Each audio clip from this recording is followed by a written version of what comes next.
ভারত ছাড়ছেন শেখ হাসিনা, এমন খবরই হঠাৎ করে চাউর হয়েছে ভারতসহ আন্তর্জাতিক মিডিয়ায়। গতকাল থেকে হাসিনার দিল্লি ত্যাগের খবর ছড়িয়ে পড়লে সর্বমহলে প্রশ্ন ঘুরপাক খাচ্ছে, তিনি কোথায় যাচ্ছেন, কিভাবে যাচ্ছেন।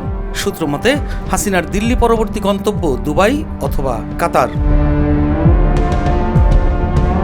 এদিকে গতকালই শেখ হাসিনার আরেকটি কল রেকর্ড ফাঁস হয়েছে।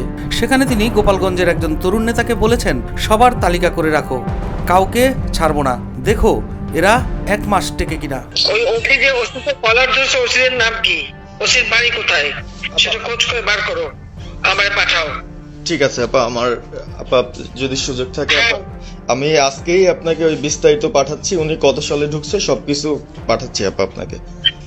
সবকিছু দাও, বললো যে 1 মাসের শীত চায় না।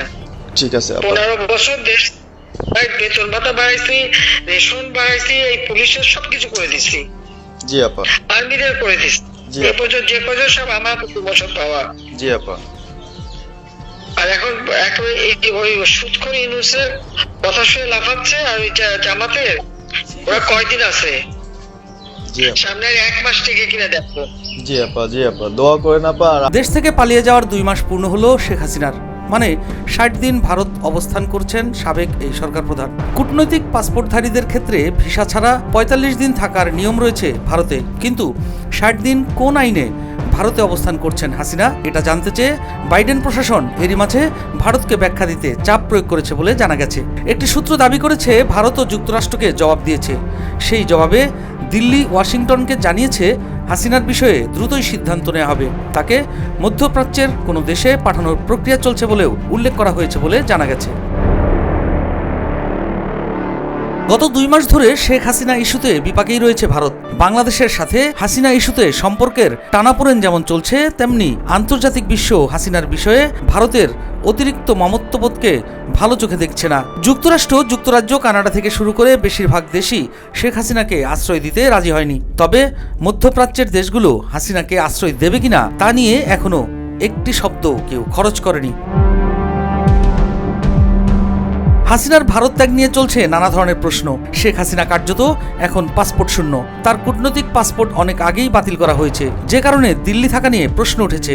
ঠিক একই কারণে একজন স্টেটলেস পার্সনকে কিভাবে আরেকটি দেশ গ্রহণ করবে সেটি নিয়েও জনমনে প্রশ্ন তৈরি হয়েছে। পাসপোর্ট ছাড়া কিভাবে হাসিনাকে সংযুক্ত আরব আমিরাত কিংবা কাতার পাঠাবে ভারত সরকার, এই প্রশ্নের কোনো সমাধান কেউ দিতে পারছে না।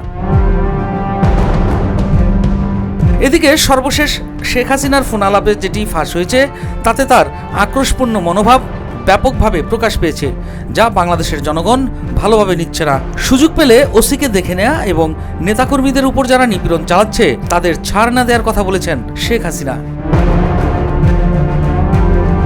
দীর্ঘদিনের দম্ভ আর শোষণের রাজনীতির পতন হওয়ার পর অনেকেই মনে করেছিলেন শেখ হাসিনার মানবিকতা আসবে, এবার ভুল থেকে শিক্ষা নেবেন হয়তো। কিন্তু সর্বশেষ ফোনালাপে শেখ হাসিনার কথোপকথন ফের সমালোচনার জন্ম দিয়েছে। আর এই তালিকা সব করে রাখো আপা, যারা এই যে ঘরবাড়ি ভাঙা পোড়ানো তাদেরকেও হিসাবটা নাম রাখো, এবার যেন ভুল না হয়। পরে এর চাচা, ওর মামা, ওর শ্বশুর, ওর শাশুড়ি, এইগুলি যেন না হয়। আপা এবার গুইনে হিসাব নেওয়া হবে। জি আপা, জি। আমি গত 2001 কিচ্ছু বলিনি, আমি 2009 সরকার এসেও আমি ওসব কাউকে কিছু বলিনি। আমি দেশের উন্নয়ন করছি। এরপরে যদি আল্লাহ যদি সুযোগ দেয়, তার আগে যারা আমার নেতা কর্মীকে হাত দিচ্ছে, কোপায় ছাত্রলীগে মারতেছে, প্রত্যেকের এক একটা শিক্ষা আমি দিয়ে ছাড়বো। আর আমি যেটা বলি আমি তা করি।